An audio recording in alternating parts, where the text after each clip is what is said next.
Today's our CryptoBlades Play to Earn gameplay number 110.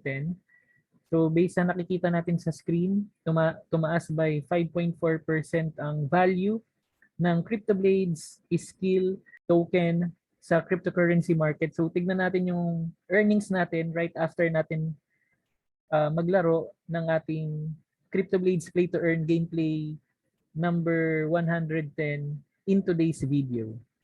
Okay, so first warrior tayo, lightning element combat. Lightning element sword muna tayo. May dalawang very likely victory.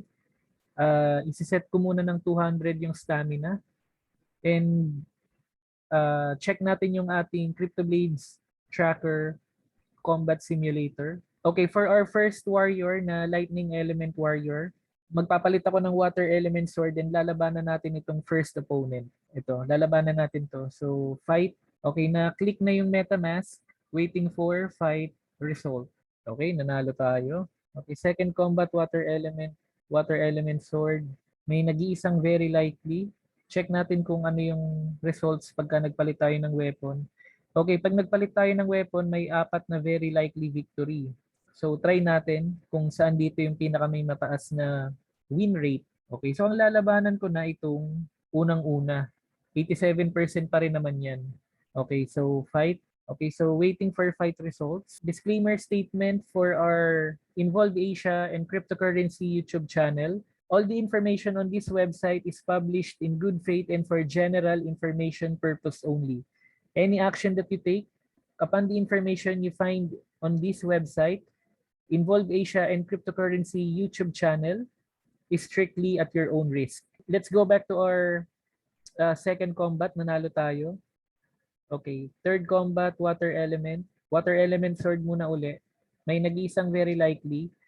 Pagka nagpalit ako ng weapon na lightning, may dalawang very likely. Pero i-check natin kung saan yung may pinakamataas na win rate. So ang gagawin ko, magpapalit ako ng water element sword para sa ating water element warrior.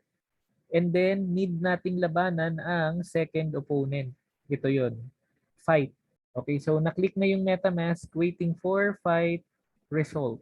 Okay, nanalo ulit tayo. Yung fourth na combat natin, lightning element uli. Okay, may dalawang very likely. So check natin kung saan yung may mataas na win rate. Okay, lightning warrior pero water element yung ano niya, yung weapon.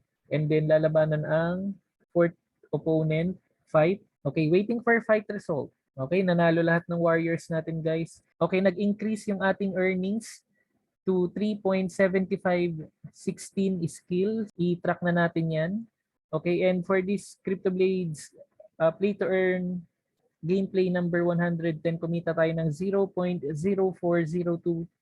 skill. And then, kung pupunta tayo sa CoinGecko website, makikita natin na ang value or price action ng CryptoBlades skill token ay tumaas by 5.3%. So kung ito yung current price action ng CryptoBlades skill token, ang kinita natin sa combat na to ay 10.22 pesos.